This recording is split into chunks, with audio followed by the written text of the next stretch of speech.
Ladies and gentlemen, welcome to my MLB The Show franchise and MLB The Show 2025. I'm ready to get in this. This is a sports gaming channel, not just a WWE channel, not just an MLB The Show channel. We'll do Madden, we'll do NCAA, maybe 2K, but the show just released worldwide today. So I wanted to get into a franchise mode. And let's go ahead and get into it. We're going to start new. We're going to load save roster. I looked at this one. This one looked pretty good. Shout out to the maker of it. I would shout him out, but I don't remember the name. It's the second most downloaded roster. So, my favorite team is Seattle Mariners. Um, they that's a terrible life to live, but it is the truth. A lot of really good teams or franchises this year, though. You look at the Marlins. You look at the White Sox. I think you can look at teams like the Rockies, who Bengals doing. Look at I think even the Nationals are fun. But I do want to do the Mariners because in the past few years I've done teams like the Cardinals and the A's and the White Sox and the Orioles a long time ago when they were bad and the Rays when they were bad. Like I've done this for a while and I've gotten to a point in the Pirates. I've gotten to a point though where I want to do the Mariners because I've never been able to do the Mariners because either I wasn't a Mariners fan yet because I only started watching baseball in 2021. And before that, I was just playing the game because it was a sports game and I love sports games. Um, but 2021, I picked the Pirates because that was fun. But then 2022, 23, and last year the Mariners were like competitive, so I didn't really want to pick the Mariners. But this year, I do feel like the Mariners are going to regress a solid amount, and I would like to pick them because I think this is the best year to do it. Because of course, I'll introduce you to the roster, but the pitching is great, and the hitting is not. So that'll be an interesting way because I've usually picked teams that stink at pitching, like the Cardinals last year, or the White Sox 2 years ago, or the A's 3 years ago. Like these teams didn't have good pitching, and I had to build up pitching. The pitching is already here for the Mariners, basically. I mean, and now you got to make the decision: do you keep all five the starters that are really good, or do you make different moves to try and bolster the lineup? So that's what we're going to do today. I do want to turn GM contracts off because I don't know what will happen. It's a realistic gameplay, so I don't imagine we'll be too good right away because I don't think the Mariners will be too good right away. Fantasy draft off to all this. CPU roster off. CPU trading is on, but I'm going to limit it because it's dumb. The logic is bad. I think I heard they changed it this year, but I'm not willing to give it a try and have Shohei Ohtani get traded to the Rockies. So, ignore budgets. I'm going to keep that. I'm going to turn that. Because the interesting thing with budgets is it's a set by the game. There's no real thing as a budget in real life. The Mariners don't have a budget. They just don't spend money. So, I'm going to turn that on because you cannot turn it off. But I will keep myself to a point where I cannot sign every free agent. But I do want to turn it off or on because I'm going to be the GM of this team. And if I was a GM, I would spend more money. And I know that's not up to me. That's up to John Snyder. Not John Snyder. What's his name? John Stanton. Um, and he won't spend money. So maybe I'll keep it off as an extra challenge. Have to build around the salary cap. But that's very, very boring to me. I want to have it on. I will limit myself to not have too much. Force trades off, designated hitter on, and extra inning runner I'm going to turn off because I refuse to play with a man for man on second. I think it's the dumbest rule in sports. I think it's dumb if you have a rule to where you can throw a perfect game and lose. So I'm going to turn that off. As for this, these will be manual, and I'm going to also make this manual. All of these will be manual. Actually, I'm going to turn on scouting to auto, I believe, because I don't like scouting in the show. I like scouting in Madden. I love recruiting in NCAA. I even I don't like scouting in 2K that much, but in the show, I really am not a fan of scouting. And I don't want this to be a series that we have to wait on every prospect we draft because baseball's 162 games. You draft a guy, and he won't debut until 6 years later, right? So the Mariners have a good enough farm system to where I'm okay with not scouting. So I'll let the CPU do that. I think it's a boring feature. It's what I skip when I watch videos. I skip the scouting. We will do the draft, and I will look at these prospects and make sure that I'm picking the right people. But as a certain scouting, I think it's a bad feature in the game. I've never liked scouting in the show, so I'm going to turn that on auto. We're going to advance. As for this is the jump in condition to where it'll let you jump in the game. I like doing 8 inning or later at medium to very high leverage, so um, maybe top 8 home team up 2 runners or up 2 runners on first and second, 0 out. That's a good condition. That is something I'd be willing to play. So let's do that. I'm going to say in the 9th inning I will enter player moment highlights. Only if I want to. I'm not going to do every single game, but if the situation looks interesting, I definitely will. We're going to go to regular season because regular season starts soon.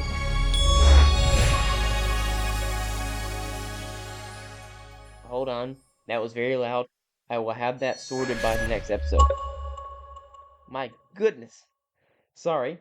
I will have that sorted by the next episode. Because the game audio I have is suited for the video, but the actual Xbox that I have is not suited for YouTube. So I will have to change that. As for the Mariners stats, it says the 10th ranked team, 23rd in contact, 12th in power, 3rd in pitching, 24th in defense, 18th in speed. I don't know how you get from 23rd, 12, 24, 18 to the 10th ranked team. And I think the power is not that good for the Mariners either. But we'll go ahead and go with the roster in a minute. One thing I do want to mention is injuries are not in the base game. I will edit off screen to the best of my abilities to get to where injuries are in real life because George Kirby is out with shoulder inflammation. Acuna is going to miss time in real life, so I want to make it to where these players that are excellent in real life, I want them to have some sort of injuries on the game, and there is a way to do that, but I don't want to do that on screen because it would be boring.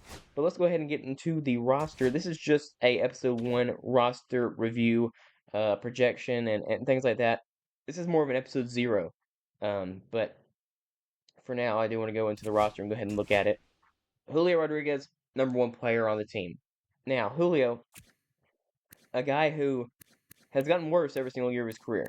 If you just look at his OPS, it has gone from 854 to 734, and in 818 in the moment he did not in that middle.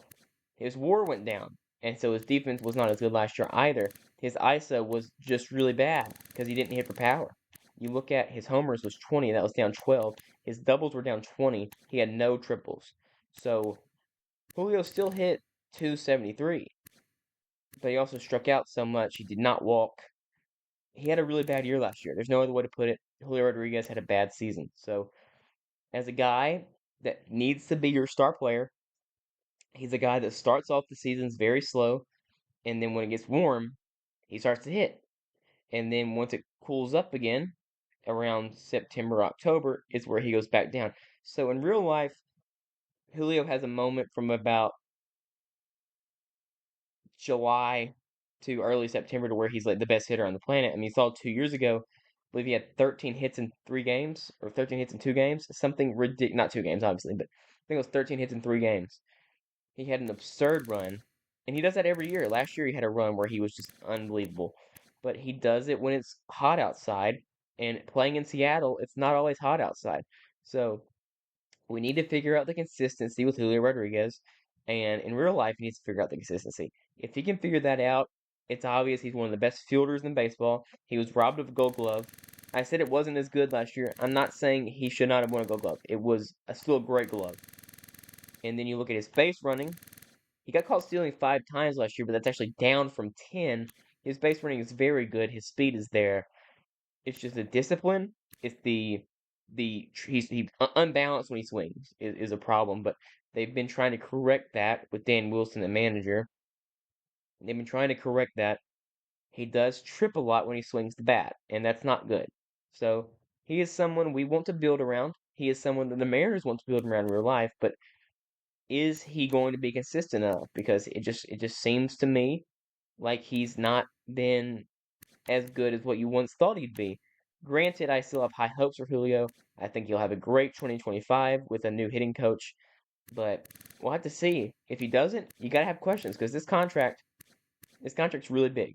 This contract is really big, so you gotta have questions about what do we do if Julio struggles again? If his average is down to 260, if his OPS is down to below 700, what do you do? Because that's his rookie year, he peaked. So He was an All-Star in 23. Probably should not have been an All-Star in 23 because actually these stats are highly um, raised up by what he did in the second half of the year after the All-Star break.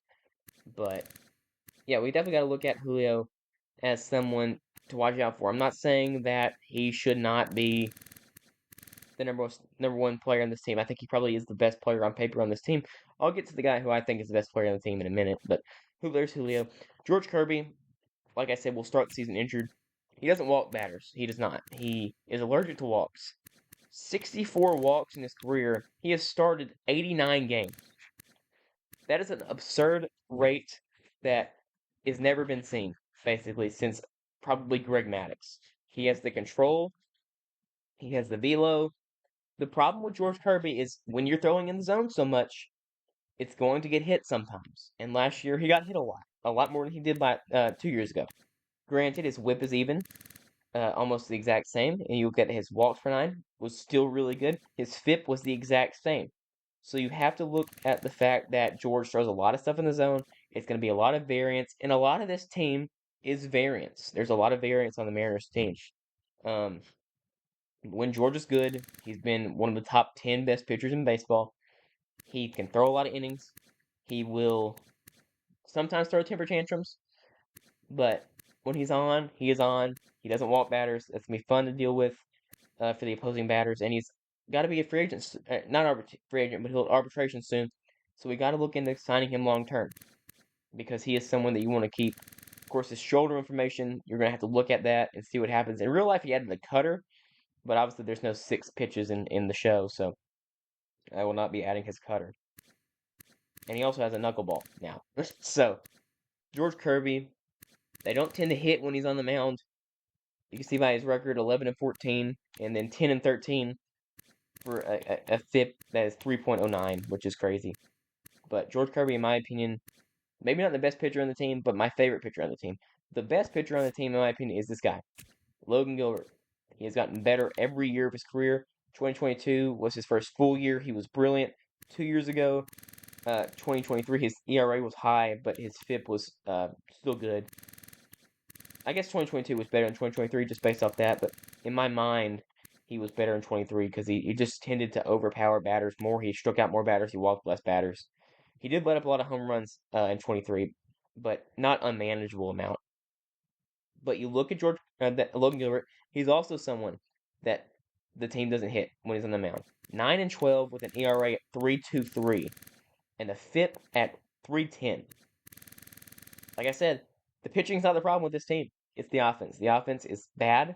Last year, of course, they were the second worst offense in the league, only ahead of, I believe, the White Sox, who were like the worst offense ever. So, and they struck out more. I believe they struck out more.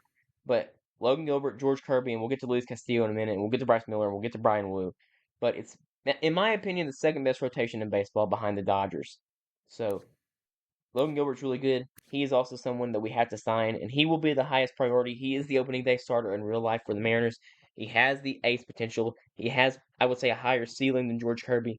His splitter is ridiculous. His cutter was better last year. His fastball can get up into 100. He threw 100 a few times last year. So when he's on, and he had a few games last year against the Twins, and I believe in a game against the Rangers where he wasn't as good, but 2 games off in a full season. Like he was so good the entire year. I believe he finished top 10 easily in Cy Young. I don't know exactly where he finished in Cy Young voting, but surely it was top 10. And he was an all-star. So he's someone we got to build behind as well. Walter, the nickname Walter. Here is Luis Castillo. Castillo last year, his worst year for the Mariners. 2022 with the Mariners, he was basically untouchable. You saw his postseason run where he threw 8 innings against Toronto. He dominated Houston in Game 2 to a loss. But he's another guy. Look at this.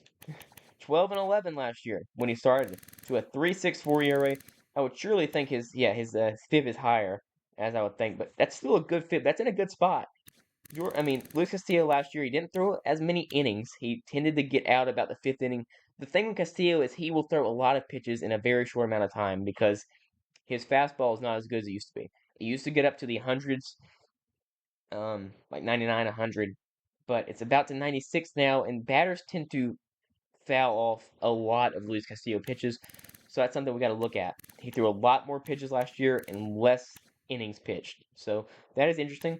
But he is someone who has ace potential. Of course, I thought that in 2023, he should have finished top 5 in Cy Young. I think he finished like 6th. I can double check that. Actually, I don't know where my phone is, so I'm not gonna double check it. I think it was like 6th. I think it should have been top 5, probably even top 3 behind probably just Garrett Cole and John or Sonny Gray. I thought he had a really good year. I think if he continued on the pace he had around the All-Star break, he probably would have won the Cy Young, but he kind of fell off towards the end of the year, as did the entire team, to be fair. The last 2 years, really, the whole team's fallen off. But he's someone you got to watch out for the home runs with him. You got to watch out for the walks. But when Luis Castillo's on, I think he has the highest ceiling of any pitcher on this roster. He deals in big games, especially. He just absolutely deals.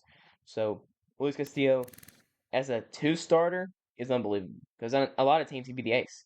So behind Gilbert, I think he's ahead of Kirby just in terms of where he slots into the rotation. But of course, he's rated lower than George Kirby, and I think that's fine. I think Kirby's probably the better pitcher right now, but Castillo, I think they view him as the 2 starter, and as a 2 starter, I think he's great. So he is someone, though, 32 years old. A lot of rumors in the off season that he get dealt to the Red Sox. So maybe a guy to look at that we trade because his contract only up till 2027, and then he's out at 2028, and he'll be 35 by the time the deal ends. So interesting to look at. Cal Raleigh, this is my opinion for the best player on the team, especially on the at least on the offensive side. You look at the average, it's not good. 220 average is not great. 232 average is not great. 211 average is not great. But these years, from the catcher position, getting 27 homers, 30 homers, and 34 homers with 100 RBIs. He walks a lot. He hits for so much power. His OPS is not crazy, but you look at this; these are really good offensive numbers for a catcher. 34 home runs is just absurd. But then you have to go over to the fielding percentage to really see where he's so good at. Last year, a platinum glover. That means he was the best fielder in the entire American League. He was, in my opinion, easily the best catcher total last year throughout everything. Wilson Contreras is a better hitter. Or sorry, William Contreras is a better hitter. But this guy is a juggernaut. He played 1,122 innings. He played hurt a lot last year, just banged up.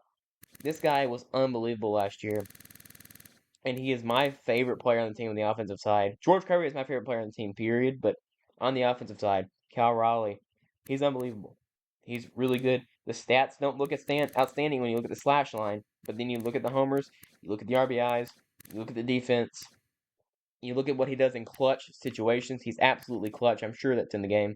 Situational hitter. Yeah, he's one of the clutchest players in the league, and I think generally he's going to be really fun to use. I've used him before in my White Sox franchise, but that was really before he broke out to be as good as he is now. He's a consistent top 5 catcher in the game. I think he's the best catcher in baseball, but there's a lot of challenge. I mean, he played 153 games at catcher. Let's just go ahead and just compare that to someone that people swore was better.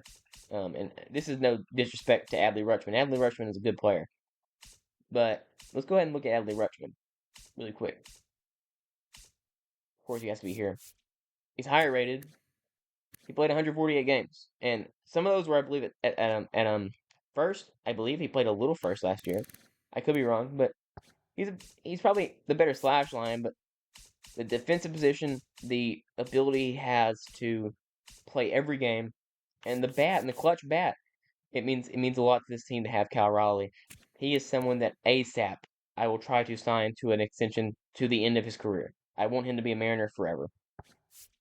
Brian Wu, face scan finally in the game. Last year, Brian Wu was absurd, dude. He was truly incredible. They actually won a lot of games when he pitched, but he only pitched 121 innings. The thing with Brian Wu, he's had trouble staying healthy, even going back to his career in college. He's had issues staying on the baseball field. So, if he can keep that out of the way, he also does not walk batters. His whip was 0.90. He torched good teams last year.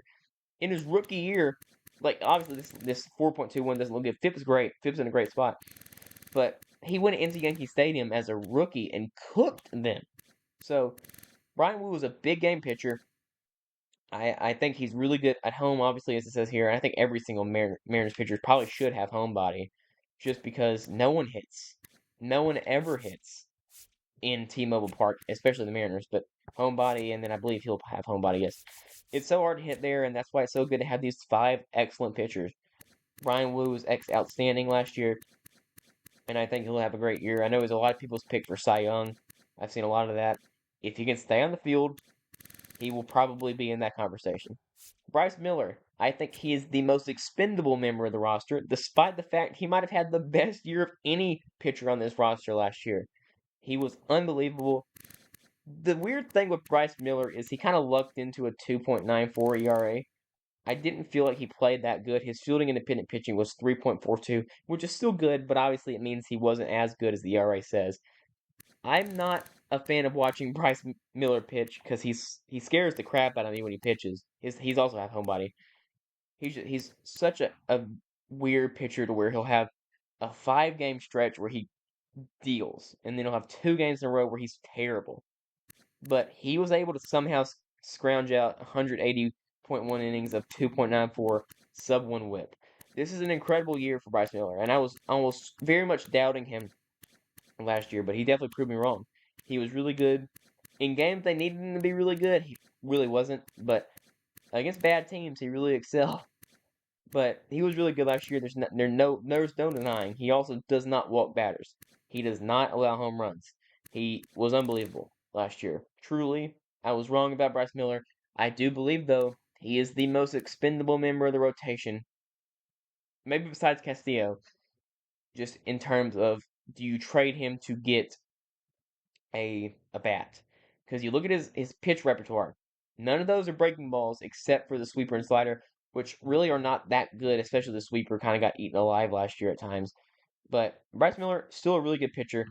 Speaking of really good pitchers, Andres Munoz, top 10 closer in the league, maybe top 5 if you're aggressive on it. He has a weird tendency to get blown up every once in a while. His ERA um, really wasn't that good last year. I mean, the FIP is basically a whole run higher. He tended to let a lot of people get on, and then he would end the game with a strikeout or a something. But 22 saves and 5 blown saves. He was really good. He definitely regressed in the second half of the year. He was fantastic in the first half of the year. He went like 6 games not allowing anything. Um, he's a really good closer. There's no doubt about that. He's 26. He's someone who's locked up till 2028, so he is the closer of the future. By the way, these ratings, I think some of these ratings are just incorrect. Let's just go, for example, to where's someone who's just straight up wrong. What's just straight up incorrect here? Anything just straight up dumb that I see? Uh, Anything just really dumb in terms of Luis Garcia. If you just look at Luis Garcia here, 282, 318, 444, great slash line. His WAR was 2.15, which is pretty good. And then you look at his OPS, it is in the 762. This is a guy who is a higher rating than 78. A lot of these guys are rated based on name value that aren't really as good as it says. I mean, Sandy Alcantara, this is weird. Sandy Alcantara, 2022 won the Cy Young. Then he played a pretty bad year in 2023 and got hurt. But he's no reason to have him only at an 85. In a full year, the last time we saw him, he won the Cy Young. The year before that, he was an unbelievable pitcher. 2020, he was great. 2019, he was great. 2018, in short time, he was great. So he's been great for 5 years, and he had one bad year. He's 85. So I will make changes to the roster a little bit off screen to get to the ratings to where I think they should be. I won't overpower my own team, but I might up Logan Gilbert's rating a little bit. I'll probably up Cal's rating a little bit. I'll probably up Andres Munoz's rating a little bit. I'll probably definitely upgrade Matt Brash. Now Matt Brash missed all of last year with Tommy John, but he is the nastiest pitcher on this team. His slider moves like a wiffle ball. If you go back and watch his pitching performance against the Angels in Anaheim 2 years ago, when he struck out Shohei Ohtani in the game, that was the most disgusting at bat of all time, in my opinion. Um, he was great in 2023, just unbelievable. He started a good amount by good amount I mean 5 games started in 22.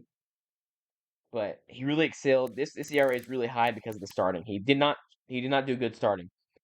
But as a reliever, you look at this game, his FIP's gonna be at a 2.01. Why is it so low? Matt Brash tends to not allow home runs. In how many innings? It doesn't really say. Oh, that's 121 innings in his career. He has allowed 6 home runs. He does not walk people. He strikes out everyone he faces. 2023 is the big year. Can he live up to 2023? Because when he plays well, he's unhittable. The 5-1 saves is not good, but he barely closed. So I don't know why. I don't even remember any time that he blew a save. I guess he blew 5 of them, so that's cool. But just in terms of how good he is, he's unbelievable. Matt Brash is fantastic. He's filthy, and I cannot wait to see him pitch again this year. I don't know if he's starting on the opening day roster, but I know he pitched a little bit in spring training and he looked gross. So hopefully he stays healthy. He's unbelievable. He's also somebody that I want to look to get because I think he's going to be a great setup man for a long time, if not a closer somewhere else. Rosarena, he struggled mightily last year, but when he was with Seattle, he was a little better. He walked so much, he got on base so much at like for the Mariners, he got on base like a lot more than even 332. I feel like, but he did not hit for power. And when he went to Seattle and played in Seattle, he just didn't hit for any power. I mean, it just happens for every player on the Mariners. They don't hit for power. They don't hit for much of anything. Cal Raleigh led the team in home runs last year with 34. The next highest was like Julio at like 20. So you got to get more pop somewhere. But Randy Arozarena, he's somebody who's also a trade candidate, in my opinion. If you turn out to be a bad team, if you disappoint, you definitely have to look at what Randy brings and you weigh your options should he be traded. And based on his stats last year with the Mariners, he was pretty good, but he's nothing you can't just trade. He was terrible in left field. The fielding position doesn't really say that, but he really struggled playing defense. So he's definitely someone interesting. At times he's locked in, at times he's not locked in. It's like I said, the variance on this team is crazy. Luke Raley was really good last year. He was one of the only bright spots in this team. 22 home runs. Actually, I guess that's second most on the team last year. But I really did watch. I like watching Luke Raley play. He was very clutch. He was somebody who really just fit the team very well. Luke Raley's a really good platoon guy. He will stay on this team for a while. I might re-sign him, but he is interesting. He's someone that I want to keep on this team for a while. Victor Robles. This is the most absurd guy on the team. 100%. He went from 2017 to 2023 not being able to hit. I don't know what this is. 2023, he actually hit really well in 107 at bats. Before that, he struggled so much in his career. He was so close to being cut from the team. The Mariners picked him up. I think he was cut. So I'm not saying so close cut. He was cut. The Mariners picked him up, and he raked. He was incredible. An 814 OPS. You look at his WAR is 2.1. He's a great fielder. He wasn't as good last year. He actually had a really brutal error one time last year. But his bat was all the way around all of a sudden. He hit 4 homers, 20 doubles. I believe all those were probably with the Mariners, by the way. 78 hits. He stole 34 bases. He wreaks havoc on the base paths. He's so fun to watch. I don't think he's going to be nearly as good as this next year. I think he's going to regress to the mean.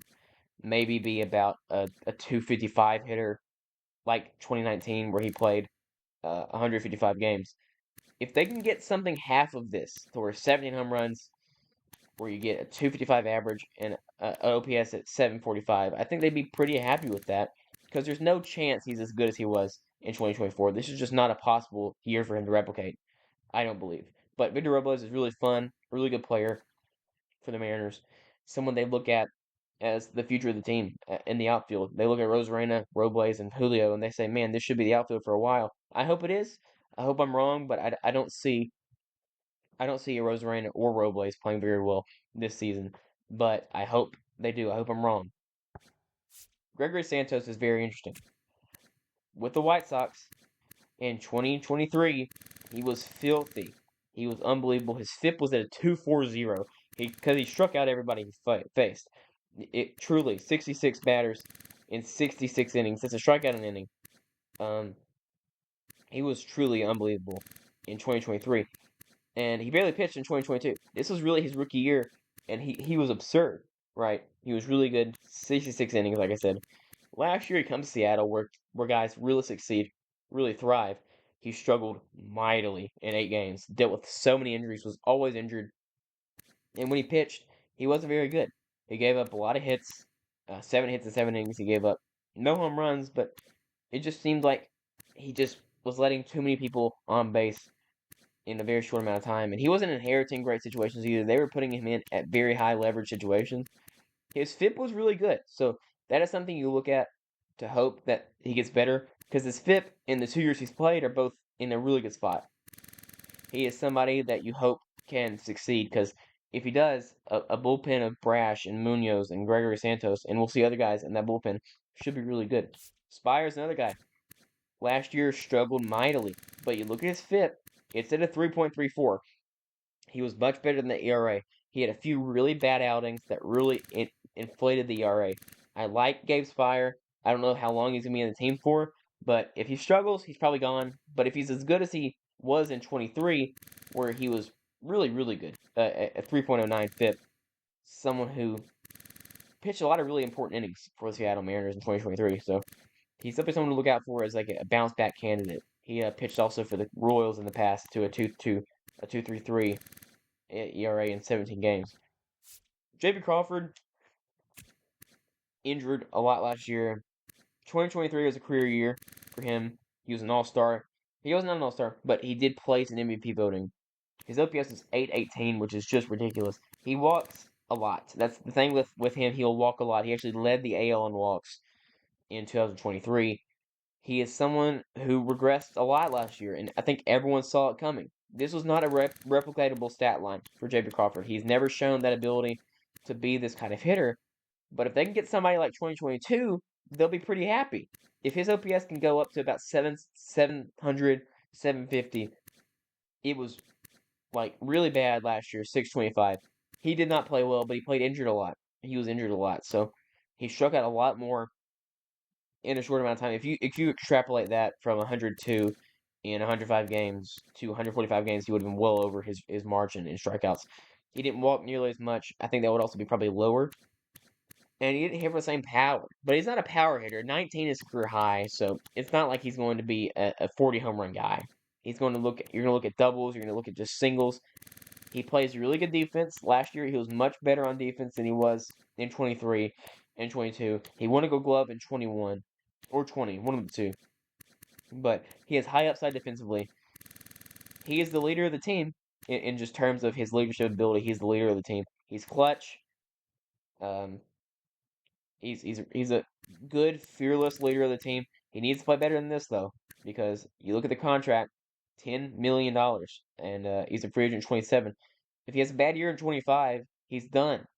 In 26 is his last year to really prove anything. So we'll see what happens with JP Crawford. I love JP Crawford. So we'll see what happens with JP. I did not know Drew Pomeranz was on the team, to be quite honest with you. I'll have to double check that. He has not pitched since 2021, where he was really good. And 2020 he was also really good. So we'll skip over him. I don't even really want to talk about Mitch Garver. He was brutal last year. One of the worst hitters in baseball.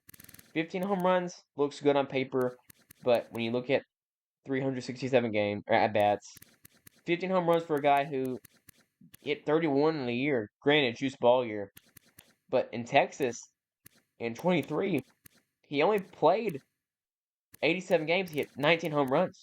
He had an OPS at 870. His year was just tragic. It was really bad. He struck out a lot. He took a lot of walks, which is good. But I guess that's even not really a lot of walks because his OBP is that's just that's below replacement level. His WAR, I would assume, was negative because his defense was actually it was a positive WAR. He doesn't have any defensive ability because he doesn't play. He's a DH. He played catcher a little bit, mainly catching for Kirby, but I did not like what he brought. This is his last chance, probably in the whole league. He's getting older, and if he can't provide value as a hitter, there's no reason to have him on the team. Dylan Moore, I love Dylan Moore.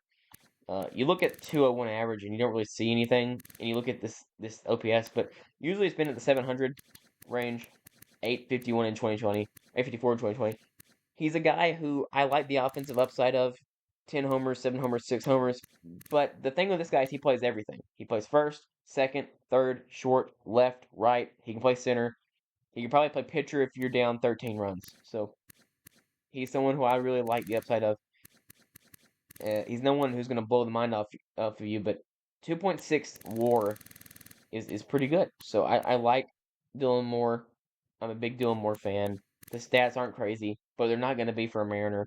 You got to remember, this is a ballpark where no one is good at. No one is good in Seattle. Dylan Moore was unbelievable on the road last year. He was like 800 OPS guy on the road. So you look at that, and he had some really good stretches last year where he was really good. So Dylan Moore is really someone I like, and I would like to keep on this roster for the depth purposes. And he can play any position. If someone's hurt, he can fill in. Jorge Polanco, same with Garver, struggled his worst career year. He got a little better towards the end of the year. He kind of figured things out a little bit, but he still struggled mightily. His defense was abysmal, and he really had no value in the slightest. He's someone who's switching to third base this year for the Mariners, so we'll see what happens there. That's a more difficult position defensively than second, so actually, I guess it's not. I'm thinking like Little League, but I don't see any reality where Jorge Polanco bounces back to his 2021 form or his 2022 form or his 2023 form. In Seattle, he struggles, dude.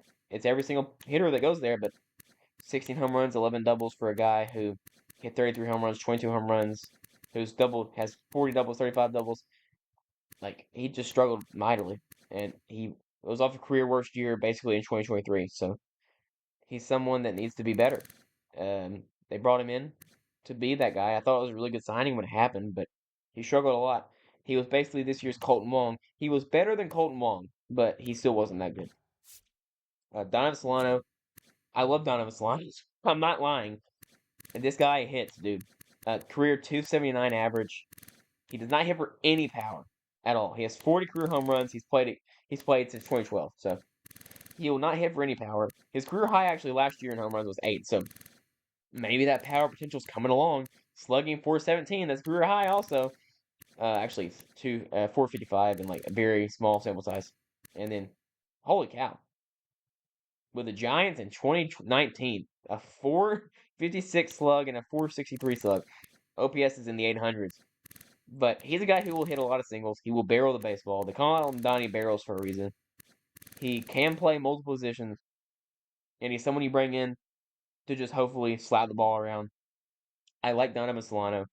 I did like this signing. It is sad that it is the best signing they made, but I do like the signing. Trent Thornton was better than I thought, or better than a lot of people thought. I was sort of on the Trent Thornton hype train. He pitched too much, though. 71 games, I feel like he pitched every day. um, but he was good. I liked what Trent Thornton brought. 3.30 FIP is good, and he definitely struggled at times, but I thought he was good. When there was runners on, he really actually did struggle a lot with runners on base, but when there wasn't runners on, he seemed to do really well. So, K. Marlowe, played for the Savannah Bananas, not really a prospect. I'm going to change this potential stuff because a lot of these guys have higher potential than it says. Like, it says, where is he? It says Lazar Montes is a C potential. Let's not lie to each other. Lazar Montes is like a 99 potential. So, I'm going to change stuff like that also. Colin Snyder, he was like, he played. He was really good. I don't understand why he was so good, but he was unbelievable last year. His FIP was way higher than his ERA. He probably will not replicate a 1.94 ERA in 42 games. But I'll give him a chance. He's going to start in the Major League roster. Ryan Bliss, I've seen him play in real life at Auburn. He actually had a pretty solid year for a rookie. He struck out way too much. He barely walked. But there's stuff to build on here. He's fast. He stole 5 bases in a short period of time. 2 homers. He has power potential. I've seen him hit 2 home runs in real life. Um, I'm biased towards him because he's a cool guy. I've seen him before, but he didn't have a great rookie year. But there's been worse rookie years, so he definitely has upside, and I'll let him play a little bit. I think he'll probably start at AAA, but he'll definitely come up at some point. Maybe he starts on the main roster. I don't know. Harry Ford, catching prospect, sort of been all over the place in terms of his variance as a prospect. He's probably someone we look to trade because of how much Cal Raleigh plays. Emerson Hancock, when he plays, he's all right. He's a decent five starter, but he's nothing more than that. When you have five guys in the roster, he's not going to play anything other than a relief appearance or two. But he's a starter, so it'll be interesting to see what Emerson Hancock does. He's a solid pitcher. He's had good games, he's had bad games, but he's not someone who I think will make much of an impact. They signed Riley Tillos recently. He actually had a crazy spring training, I believe. He'll probably start the major league roster, most likely. That's sad. Fujinami, didn't know he was on the roster either. Um, he's a terrible pitcher, really bad. So he pitched for two teams in 2023. It was the A's and the Orioles. He was better with the Orioles, but still not very good at all. He just walked so many batters, and gave up a lot of hits. So is he going to be someone who the Mariners will feel the potential of? Hopefully, they have good history with Japanese players. Trevor Gott actually was a Mariner in 23, I think, and he struggled a lot. He was really bad for the Mariners, so didn't know he was back on here. He was much better with the Mets in 23, I believe. His FIP was really good though. The thing with Trevor Gott is he actually had some good games, but it was overshadowed by his bad games. Salcedo, he's been brilliant in 2 years with the Mariners. I don't really understand it. It doesn't make any sense, but he's been really good. He's a fan favorite. He's not from Seattle, but he went to high school in Seattle. Um, he is someone that I look to keep for a while because he's a fan favorite and he pitches really well. So he's someone who can blow a few saves, but I'll never forget the save he had against the Pirates. Actually, it was a win. It was not a save, but he pitched really well 2 years in a row, and that's good for a guy who probably was going to be out of the league if the Mariners hadn't picked him up. Dominic Canzone acquired in the trade that sent, was it Seawald to Arizona? He's been really bad. Um, Nothing more to say about that. Haniger, it's sad, dude. Haniger was an MVP candidate. Not really candidate, but he placed in MVP voting in 2018. He did. He was an MVP candidate. He was top 20 MVP. 2021, he was awesome in that miracle run nearly to the playoffs. 22, he wasn't that good, and then he kind of fell off a cliff. Last year, he hit 12 homers, but like that was all of his hits basically. He had 79 hits, um, in a lot of games, and his defense is truly pathetic. So a minus 2.1 WAR player. He'll probably start in the major league roster. He's a fan favorite. I love Mitch Garver, but let's be real, he's probably not anything special right now in 2025. Lazar Montez, like I said, crazy prospect, high power ceiling, very similar to Jordan Alvarez.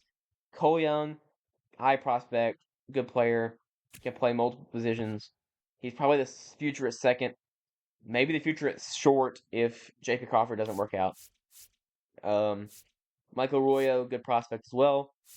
Tyler Locklear played a little bit last year on the main team and struggled a lot. Hit 2 homers, but struck out way too many times and did not show any potential in terms of walking, which he's actually walked a lot in the minors, so that kind of was a little bit upsetting. Samad Taylor played a little bit last year, 3 games, wasn't very good. 400 average, but that's a very short sample size. Uh, this guy's weird. Uh, I don't know how to pronounce his name yet, but he pitches from both sides. He throws righty and lefty, gas both sides of the plate. He is one of the most interesting prospects in baseball, and with the Mariners' ability to develop pitching, I wouldn't be surprised if he comes up in 3 years and is an ace. So, uh, Bizardo, get this guy off my team. He was just brutal last year. Brutal player, terrible pitcher. Um, the FIP was a pretty good FIP, dude, but sometimes FIP doesn't tell the full story. He was truly awful. 15 earned runs in 23 games. So he probably won't play very much. Felton Celestin is awesome prospect, high power potential. He's a really good player, someone that I look at as maybe a future All-Star in the MLB. It's crazy to project something that soon, but but he is really talented at 19 years old. Colt Emerson's also a good prospect. This is one of the best farm systems in baseball. This is a different Julio Rodriguez, obviously. Different Julio Rodriguez. It is his name, but different Julio Rodriguez. Farmelo is a good prospect. Ty Pete, I don't know where he is here. He's a good prospect as well. Like I said, there's so many good prospects on the Mariners that it's really hard to. Oh, Jonathan Diaz, bro. He struggled last year badly in 5 games. But that's about it for the roster. Spent a long time on it, but I think it's very interesting because you just look at the starting pitching. These 5 guys, dude, you don't have a. There's almost no better 5 starters in baseball. You look at the. I think the Dodgers are the only team that can compete with Shohei Ohtani, Blake Snell, Glasnow, Yamamoto, Sasaki, Kershaw. The thing with Kershaw, this is off topic. 2023, he was pitching to a 2.46. He started an All-Star game in 2022. So he still has stuff in the tank. He played injured so much last year. His ERA was a 4.5. I don't know if his FIP was any better. It was, but not very much better. Um, but I think you look at the Phillies too as like another team that maybe can compete in terms of just how good the rotation is. But man, I think that's a top tier rotation. Spencer Turnbull, by the way, threw no hitter against the Mariners, so that's cool. But find someone who didn't do that in 2021. It's harder than you think. John Means did. But yeah, that's the roster. As you know, we are in the division with the Astros and the and the Rangers and the Athletics. The Athletics, of course, actually spent much more in free agency than they normally do. The Rangers and Astros are both contenders to win the whole thing, so it's a tough division. On the high end, on the low end, the Angels are just a laughter, a joke, really. But they do own the Mariners, so that's sad. I don't believe the Mariners. Mariners had like 1 win against the Angels last season. They might not have won a single game against the Angels. That's not true, but it feels true. But that's about it for today's video. I don't think anything else needs to be shown. I mean, I'll show you the coaching staff if it will let me.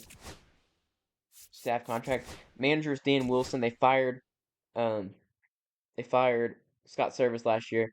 Dan Wilson's not in the game, but he is the manager. Pete Woodworth is real, but he's the pitching coach. He's a great pitching coach, by the way. Fantastic. The rest of these guys, I don't think are real. So, but this is about what you'll be looking at. Um, Dan Wilson's the the head coach, the manager. But yeah, that's about it. I don't think there's anything else here.